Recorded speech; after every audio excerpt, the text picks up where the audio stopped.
Un saludo muy cordial y afectuoso para toda la audiencia y para el Ministerio Verdad Adventista. Agradecemos al Señor por el estudio del segundo trimestre del año 2026 en las lecciones de la Escuela Sabática, bajo el tema general El arte de conocer a Dios. Y por dar inicio a la lección número 1, creciendo en nuestra relación con Dios, programado para el sábado 4 de abril 2026. Evalúate.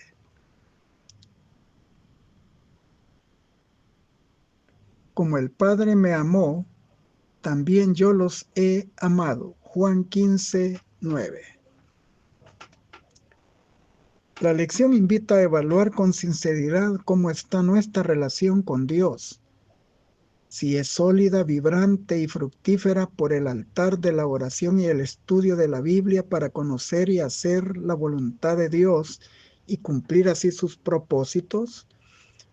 Si es una vida que glorifica a Dios llena de fe y de gratitud, o si ha disminuido con el paso del tiempo y ya no es tan significativa y nos encontramos en un punto intermedio, lo que la Biblia llama tibieza, Apocalipsis 3:16.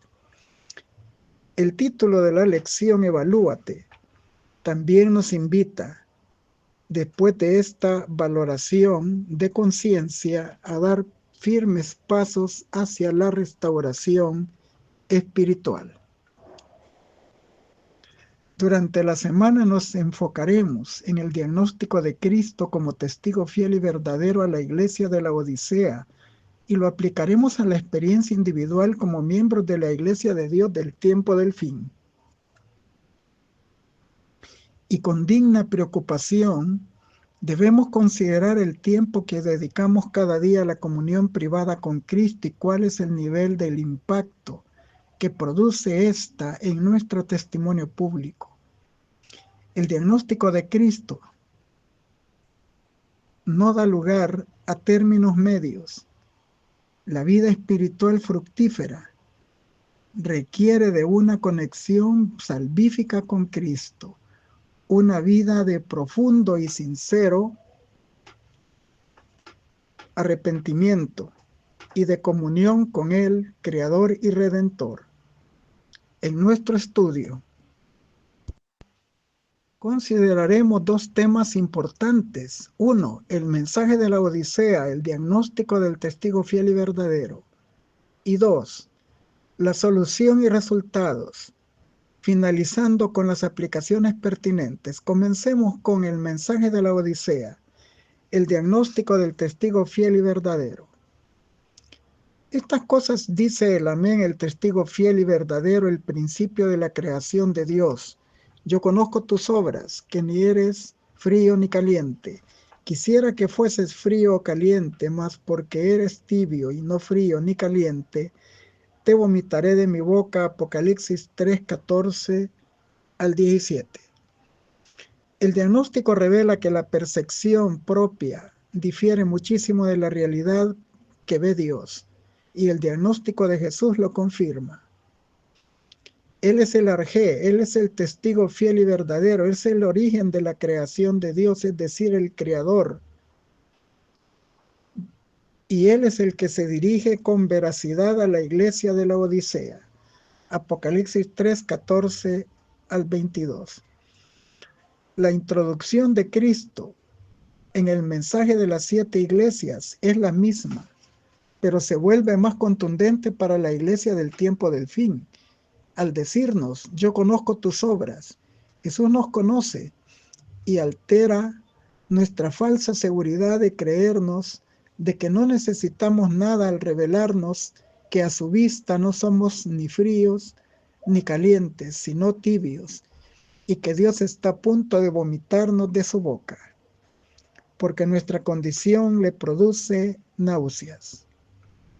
Una comunión relativa con Dios no es suficiente para salir victoriosos en nuestra situación alarmante. Necesitamos de Dios más desesperadamente de lo que podemos creer para salir ilesos y ser salvos eternamente.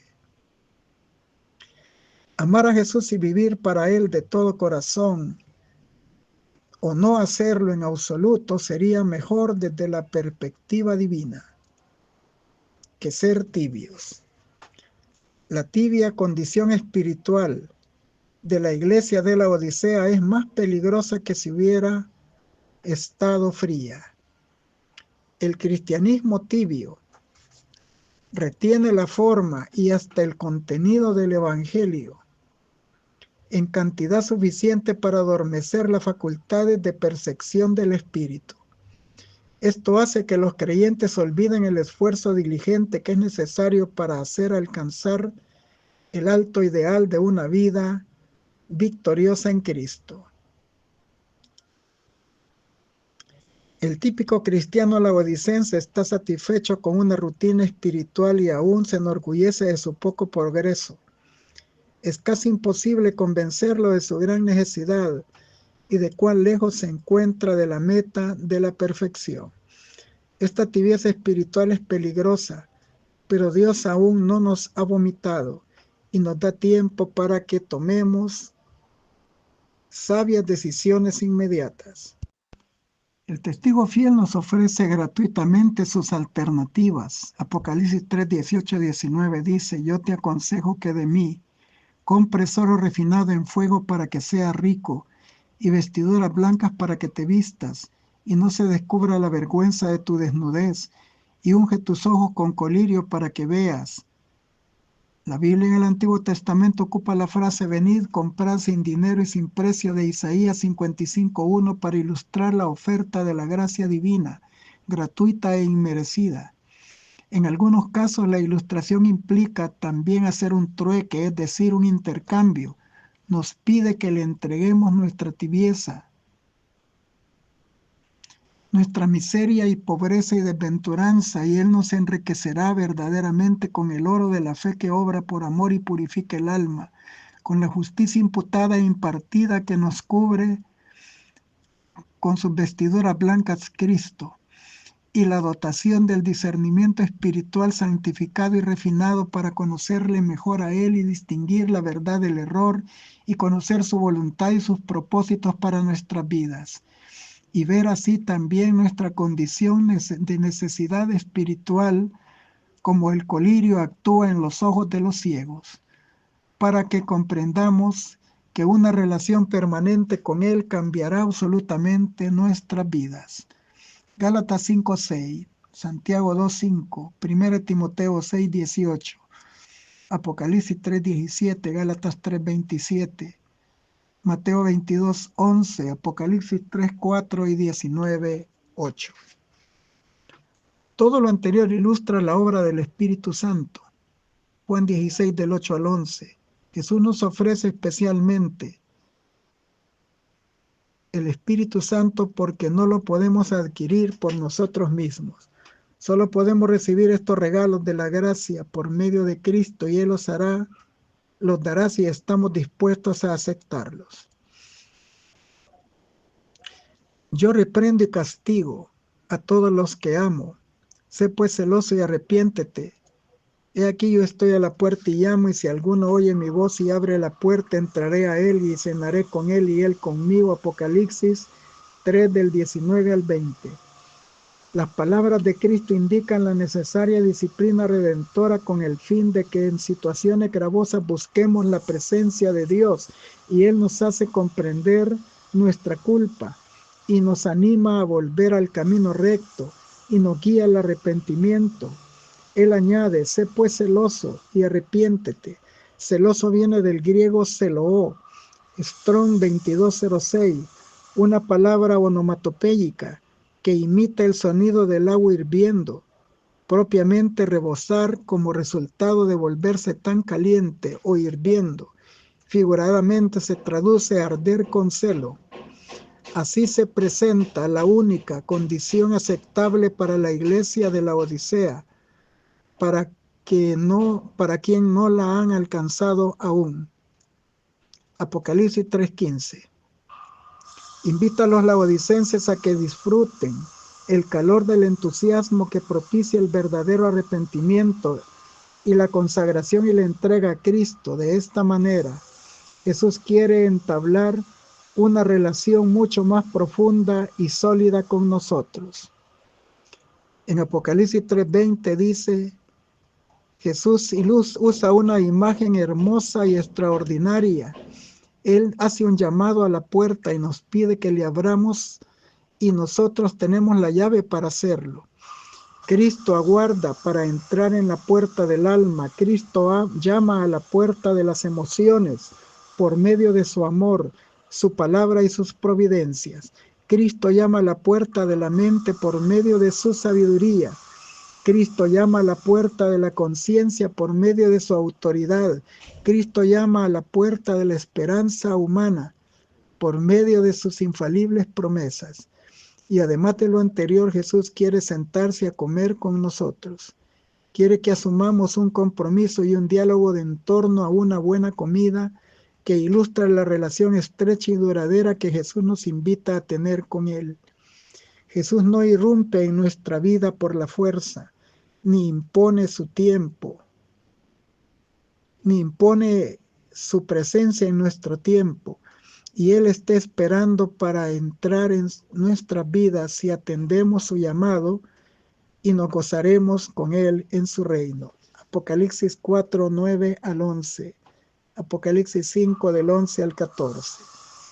Después de describir nuestra condición de tibieza espiritual, Jesús nos dice que es posible superarla con estas palabras: al que venza, le daré que se siente conmigo en mi trono, así como yo he vencido, y me he sentado con mi Padre en su trono. Apocalipsis 3:21. Si nos arrepentimos y aplicamos los beneficios del remedio espiritual ofrecido, podemos también recibir la promesa de victoria que Él ha prometido al que persevere en la fe. Mateo 24:13. Jesús ha vencido a Satanás, el pecado y la muerte, y comprende nuestras luchas, y por esto murió para salvarnos y ofrece ayudarnos en nuestras tribulaciones.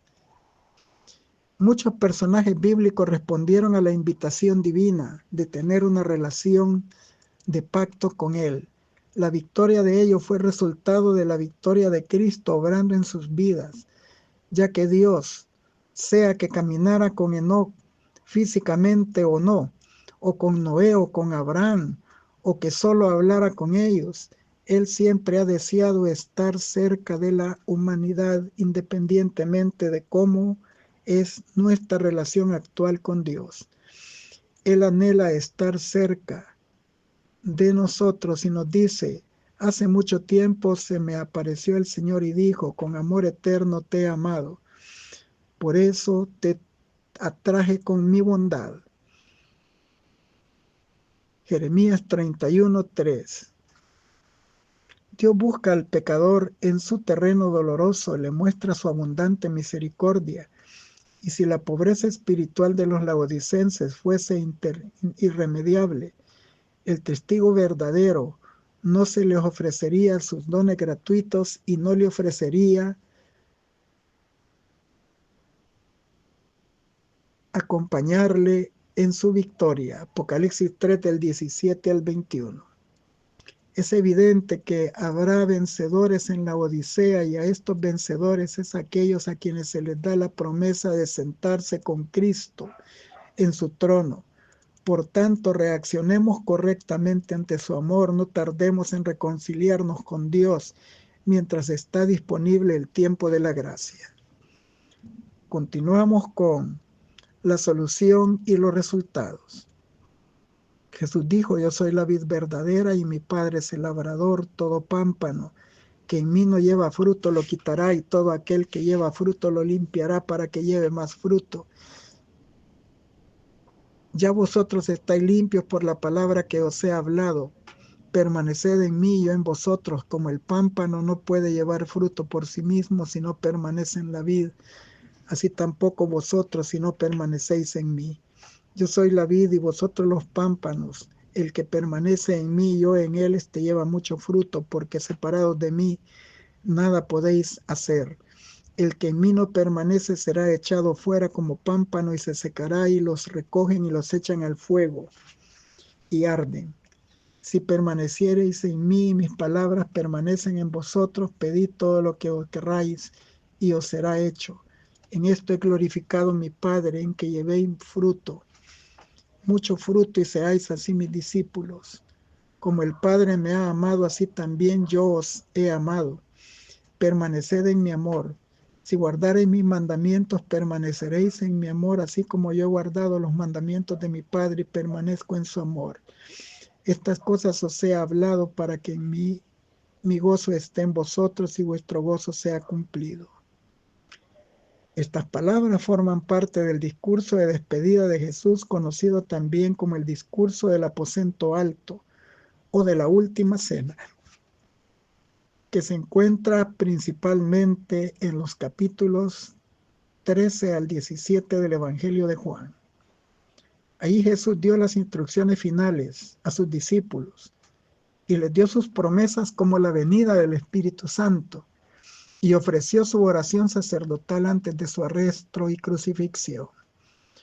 En Juan capítulo 15 dio su parábola, donde él se identifica como la vid verdadera y el Padre Celestial como el labrador, enseñando a sus discípulos la necesidad vital de permanecer conectados con él, para dar fruto espiritual y superar pruebas y persecuciones.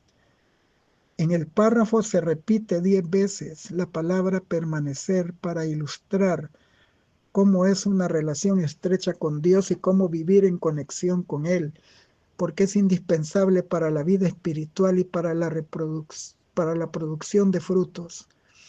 Permanecer en Cristo significa que el alma diariamente debe de estar en continua comunión con Jesucristo y se debe de vivir la vida de Cristo, Gálatas 2:20. No es posible que una rama dependa de otra para su vitalidad. Cada una debe de mantener su relación personal con la vid. Cada miembro debe de dar sus propios frutos, pues separados de él los discípulos no pueden producir frutos, ni buenas obras, ni amor, ni carácter cristiano. La búsqueda de la salvación de las almas perdidas, etc. Donde quiera los hombres se aferren al principio de que pueden salvarse por sus propias obras, no tendrán una barrera contra el pecado. Las palabras de Cristo, el que en mí no permanece, refutan el engaño, según el cual el que es salvo en Jesús ya es salvo para siempre y no se puede perder. Es posible que los que han estado con Cristo corten su conexión con Él y se pierdan. Hebreos 6, del 4 al 6. El cristiano representado por la rama cortada quizás siga adelante con una forma de religión, pero le faltará el poder vital, segunda de Timoteo 3:5. La negligencia o el descuido de los deberes conocidos, aunque no se mencionan pecados específicos, causaría su ruina, como lo estableció también en la parábola Jesús de las ovejas y de los cabritos. La salvación depende de permanecer en Cristo hasta el fin. En el crecimiento y el desarrollo continuos son evidencia de que hay vida y no puede haber vida sin crecimiento. El desarrollo del carácter es la obra que toda la vida la poda. Aquellos que dan fruto son podados, limpiados, porque el Padre lo hace para que produzcan más fruto. Es un proceso disciplinario para el crecimiento. El carácter es limpiado mediante las pruebas y los sufrimientos de la vida. El Padre, el labrador celestial, supervisa el proceso, y aunque la disciplina puede parecer penosa, después da fruto apacible de justicia a los que en ella han sido ejercitados. Hebreos 12:11. La advertencia: los pámpanos que no dan fruto son cortados y quemados, haciendo referencia a aquellos que profesan seguirle, pero no tienen una conexión verdadera. Habrá fruto en nosotros como resultado de nuestra permanencia en Cristo. No podemos producir ese fruto por nosotros mismos. Podría parecer que permanecer en Jesús sin que este sea el caso, pero la evidencia de que no estamos conectados a Él es la falta de fruto en nuestra vida y la muerte de nuestras ramas. Si estamos marchitos, el viñador naturalmente cortará las ramas. El proceso probatorio es para todos, para el desarrollo del carácter. Todos enfrentaremos desafíos y momentos dolorosos, independientemente de que demos fruto o no. Nuestras ramas serán podadas. Si permanecemos en Jesús, estos momentos producirán más fruto a lo largo del plazo. Dar fruto para su gloria, no para la nuestra, confirma que somos discípulos de Jesús. Permanecer en Jesús significa guardar también sus mandamientos, y la ley de Dios es el trasunto de su carácter. Los que obedecen su ley reflejarán su hermoso carácter de amor. Además, la permanencia en Él produce gozo. Permanecer en Jesús significa hacer lo que Él nos pide. En esto consiste el amor a Dios, en que obedezcamos sus mandamientos, y estos no son difíciles de cumplir. Primera de Juan 5:3, Nueva Versión Internacional. Permanecer en Jesús se convierte en uno de los remedios efectivos contra el estado de la odicencia, Apocalipsis 3:20, Juan 15:4, y así volver al fervor espiritual, que es el estado aprobado por el testigo fiel y verdadero, y así gozar de la vida plena y con sentido en esta tierra y para toda la eternidad. En Juan 15, del 1 al 8, se presenta a Jesús como la fuente única de la vida espiritual, porque Él es la vid. Los creyentes somos los pámpanos, las ramas. El Espíritu Santo obra como la savia que fluye de la vida a la rama, transmitiendo la divina vida de Cristo al creyente, proporcionándole nutrición y crecimiento, la fuerza necesaria para la santificación y el crecimiento espiritual, y nos capacita para llevar a cabo la misión de dar testimonio y producir resultados eternos, lo cual es imposible por esfuerzo humano, y el resultado principal es el fruto en el carácter cristiano, el amor y las buenas obras que glorifican al Padre Celestial. Dios el Padre Celestial nos limpia, nos poda, quitando el pecado para una vida cristiana productiva. Permanecer en Cristo produce un gozo profundo y continuo, y nuestras oraciones se alinean a su voluntad. Se espera que el que profesa estar en Cristo dé frutos que corresponden con su profesión. Estos frutos son llamados en otras partes de la Biblia el fruto del Espíritu, Gálatas 5:22, Efesios 5:9, o los frutos de la justicia, Filipenses 1:11, Hebreos 12:11. Es decir, frutos de rectitud. Estos frutos son evidentes en el carácter y en la vida. Cuando faltan ellos, Santiago 3:17, se hace necesario cortar las ramas infructíferas. Lo cierto es que no podemos fingir que permanecemos en Jesús, así como una rama no puede simular que está conectada a la vid. Dios nos amó primero. Él dio el primer paso. Nuestra respuesta es siempre una reacción a lo que Él ha hecho primero por nosotros. Primera de Juan 4:19. Podemos ser como una rama muerta, pero cuando decidimos pasar tiempo con Dios, el Espíritu Santo se derrama en nosotros como la savia de las raíces y nos da la vida para que empecemos a crecer. Romanos 8:11. Así como necesitamos tomar la decisión de permanecer en Jesús, también debemos pedir que el Espíritu Santo, la savia, fluya en nuestra vida. La condición para que haya fruto es permanecer en Cristo. El que permanece en mí y yo en él, este lleva mucho fruto, porque separados de mí nada podéis hacer. Juan 15:5. Esto subraya que la relación con Jesús no solo es una ayuda externa, sino que es la fuente interna de toda acción espiritualmente significativa. Necesitamos pedir diariamente la presencia del Espíritu Santo, quien está aquí con nosotros en la tierra para ser nuestro consolador. Juan 14:16 al 18. Para revelarnos a Jesús. Juan 15:26. Para convencernos del pecado. Juan 16:7 y 8. Para guiarnos a la verdad. Juan 16:13. Para unirnos a Cristo y purificar y sostener la vida interior.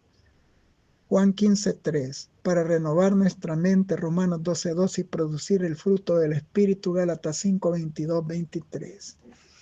Jesús nos ha escogido para que seamos miembros privilegiados de la familia de Dios. Debemos llevarle todo a Dios en oración, pero cuando lo hayamos hecho, debemos aceptar la respuesta que Dios nos envíe en su perfecta sabiduría y perfecto amor. Y cuanto más amamos a Dios, tanto más fácil nos resultará. Leo el resumen antes de llegar a las aplicaciones pertinentes. Para empezar a disfrutar de una relación creciente con Dios, debemos antes considerar cómo es nuestra relación actual con Él. Si es una relación laodicense o si nuestras ramas no están floreciendo y fructificando. Jesús tiene la solución perfecta para nuestra condición espiritual y es permanecer en Él. Finalizamos con las aplicaciones pertinentes. En el servicio de Dios no hay término medio. Que nadie espere transigir con el mundo y sin embargo seguir gozando de las bendiciones del Señor. Que el pueblo de Dios salga del mundo y sea separado. Procurémonos más fervientemente conocer y hacer la voluntad de nuestro Padre Celestial. Recibamos de tal modo la luz de la verdad que ha brillado sobre nosotros, que sus rayos brillantes se reflejen ante el mundo. Que los incrédulos vean que la fe que tememos nos hace mejores hombres y mujeres, que es una realidad viviente que santifica el carácter y transforma la vida, que mientras conversamos sobre las cosas celestiales, nos rodeamos de una atmósfera de gozo cristiano y demostramos que nuestra religión puede soportar la prueba de las dificultades. Mediante nuestra bondad, paciencia y amor probemos ante el mundo el poder de nuestra fe. Nuestra elevada vocación, 26 de octubre 307. Toda persona salvada debe someter sus propios planes y sus proyectos ambiciosos que implican glorificación propia y debe de seguir la dirección de Cristo. Se debe someter la mente a Cristo para que Él la limpie, la purifique y la refine. Esto ocurrirá cada vez que se aceptan debidamente las enseñanzas de Jesús. Es difícil que el yo muera cada día, aunque la admirable historia de la gracia de Dios se presenta con toda la riqueza de su amor que Él revela a las almas necesitadas. Oh, cuánto necesitamos conocer más íntimamente al Señor Jesús. Necesitamos comprender su voluntad y llevar a cabo sus propósitos diciendo de todo corazón: Señor, ¿qué quieres que yo haga? Cuánto deseo ver nuestras iglesias en una condición diferente de la de ahora, es decir, que las que agravian al Espíritu Santo cada día por su tibia vida religiosa, que no es ni fría ni caliente. Cristo dice: ojalá fuese frío o caliente, pero por cuanto eres tibio y no frío ni caliente, te vomitaré de mi boca. Apocalipsis 3, 15, 16.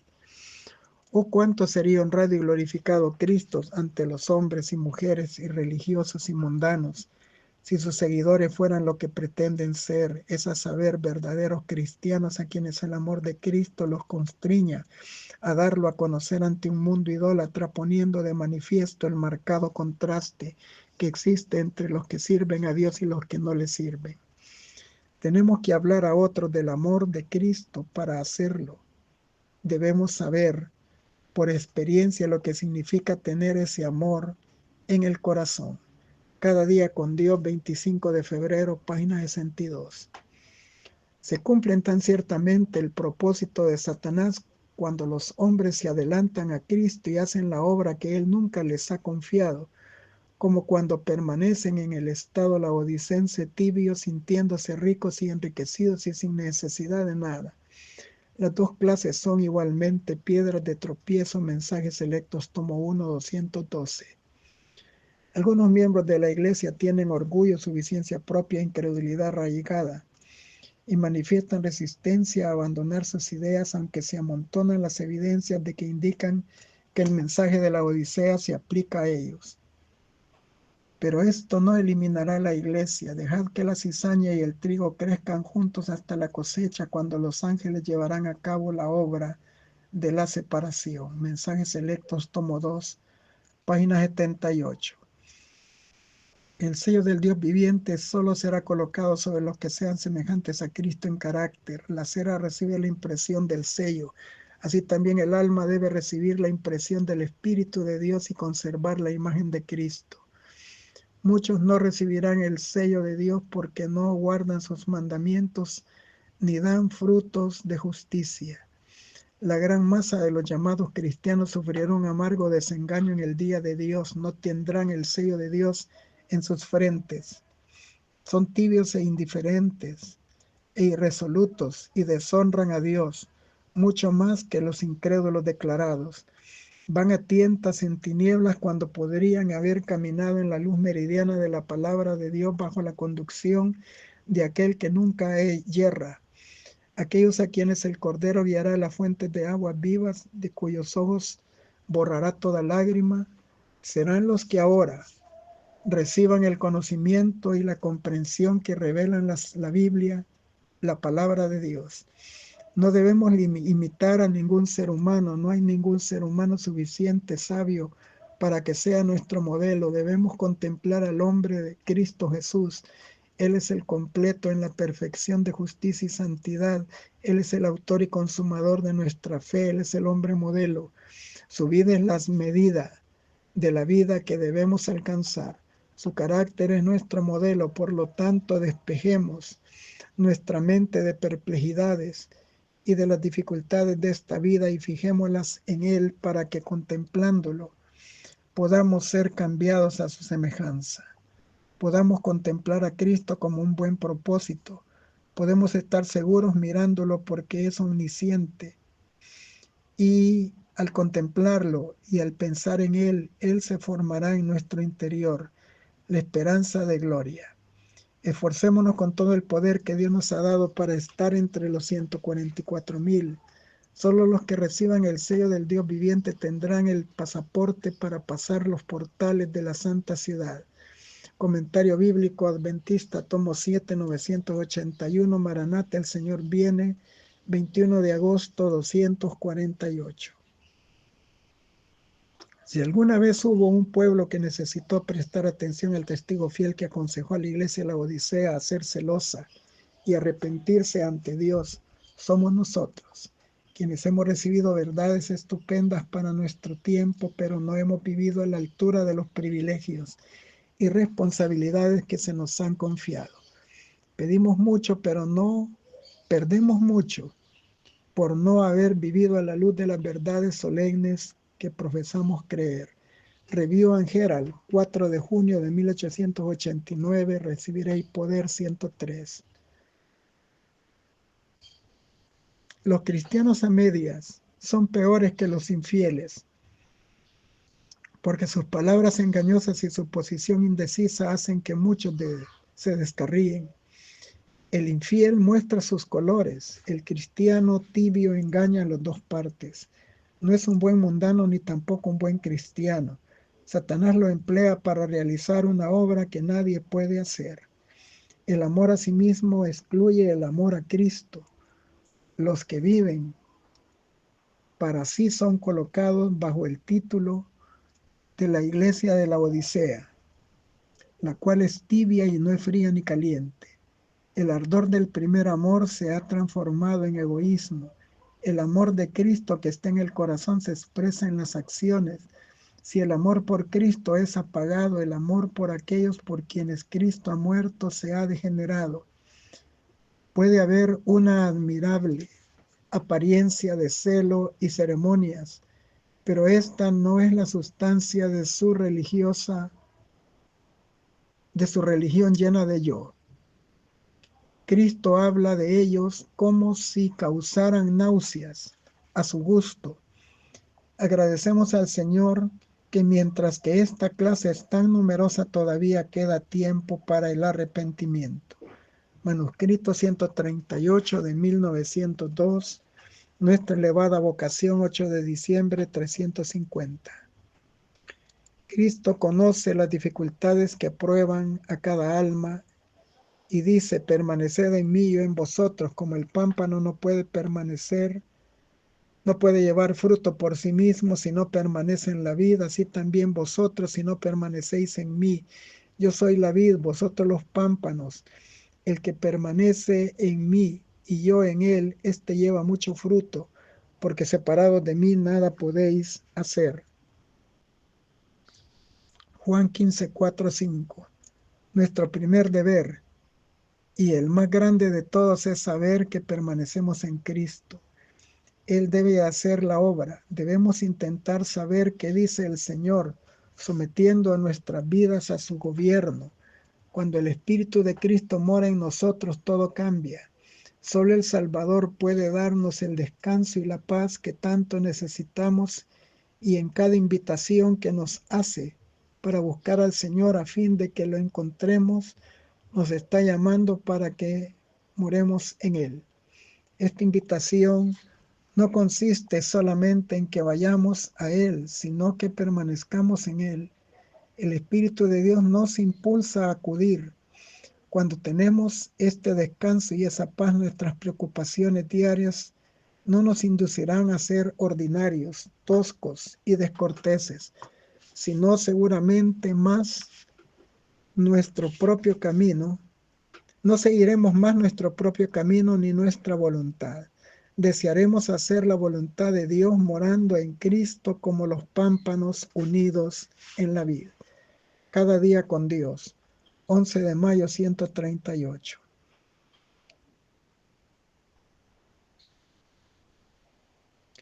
Estad en mí y yo en vosotros. El estar en Cristo significa recibir continuamente de su Espíritu una vida de entrega, sin reservas a su servicio.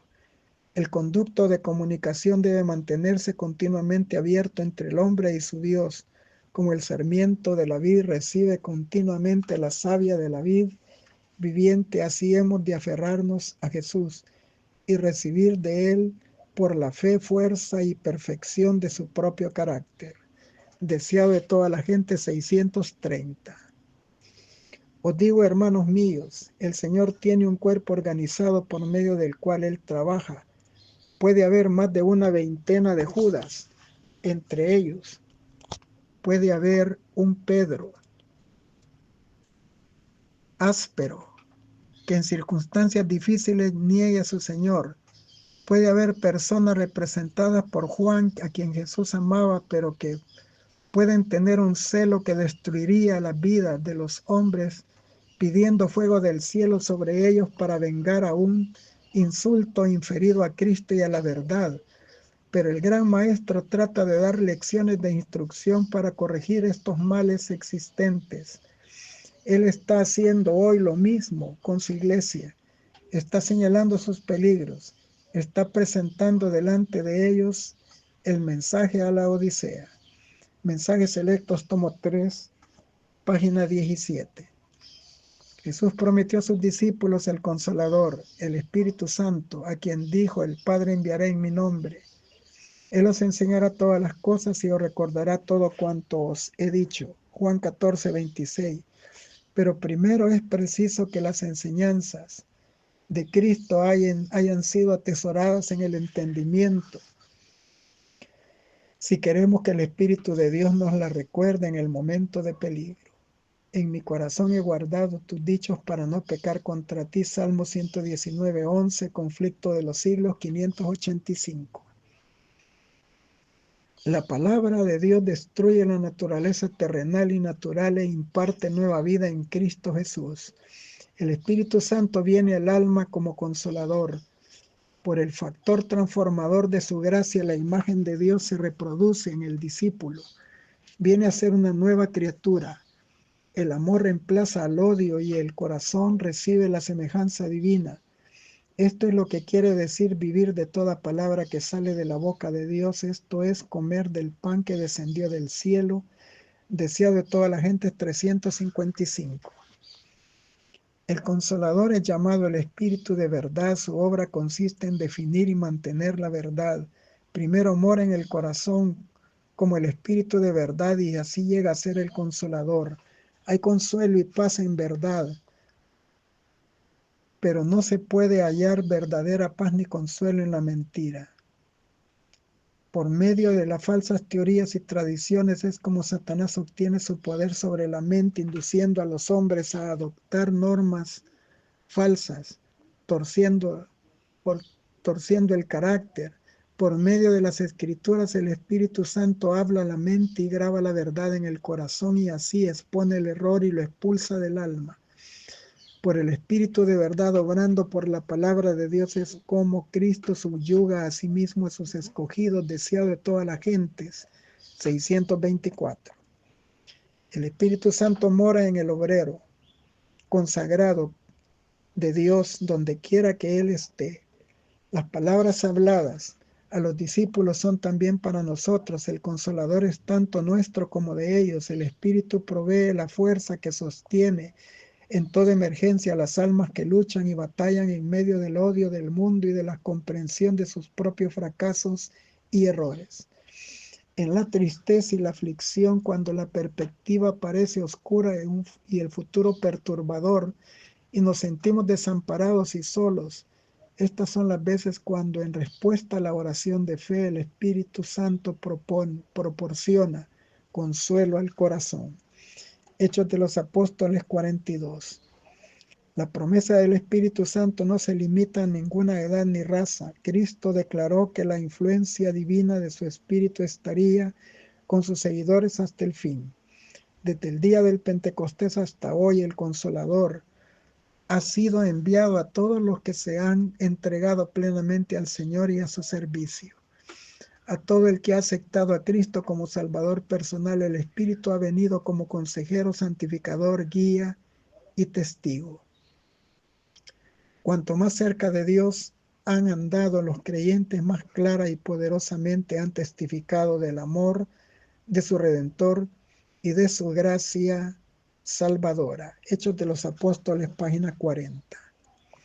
Cristo afirmó que después de su ascensión enviaría a su iglesia su don mayor, el Consolador que iba a ocupar su lugar. El Consolador es el Espíritu Santo, es el alma de su vida, la eficiencia de su iglesia, la luz y la vida del mundo. Con su Espíritu Dios envía una influencia reconciliadora. Dios me ha instruido que les diga como a sí mismo a todo su pueblo, que tengan cuidado de no oponerse a la obra del Espíritu Santo, el Consolador enviado por Cristo, y que teman dar el primer paso presuntuoso en la senda de la rebelión. Cuando Cristo habló con los discípulos acerca del Espíritu Santo, trató de elevar sus pensamientos y ampliar sus expectativas para que lograran tener el más alto concepto de lo que la excelencia es. Tratemos de comprender sus palabras, tratemos de apreciar el valor de este maravilloso don que Él nos ha conferido. Tratemos de buscar la plenitud de su Espíritu Santo. Cada día con Dios 255. Cristo dijo a sus discípulos: os conviene que yo me vaya, para que si yo no me fuese, el Consolador no vendría a vosotros, mas si me fuere os lo enviaré. Este era el mayor de los dones. El Espíritu Santo descendió como el tesoro más precioso que el hombre puede obtener. La iglesia recibió el bautismo del poder del Espíritu Santo. Los discípulos fueron preparados para salir a proclamar a Cristo primero en Jerusalén, donde se había llevado a cabo la vergonzosa obra de deshonrar al verdadero Rey, y a partir de allí debían hacerlo hasta los confines de la tierra. El Cristo triunfante 296. El bautismo del Espíritu Santo, tal como en el día del Pentecostés, conducirá a un reavivamiento de la religión verdadera y a la realización de muchas obras maravillosas. Seres celestiales vendrían entre nosotros y los hombres hablarían según son impulsados por el Espíritu Santo de Dios. Pero si el Señor obrara sobre los hombres, como lo hizo en el día del Pentecostés y después de ese día, muchos que ahora pretenden creer la verdad conocerían tan poco de la forma como obra el Espíritu Santo que exclamarían: cuidado con el fanatismo, de los que están henchidos por el Espíritu Santo dirían: estos hombres están llenos de mosto. Cristo triunfante 373. El bautismo del Espíritu Santo.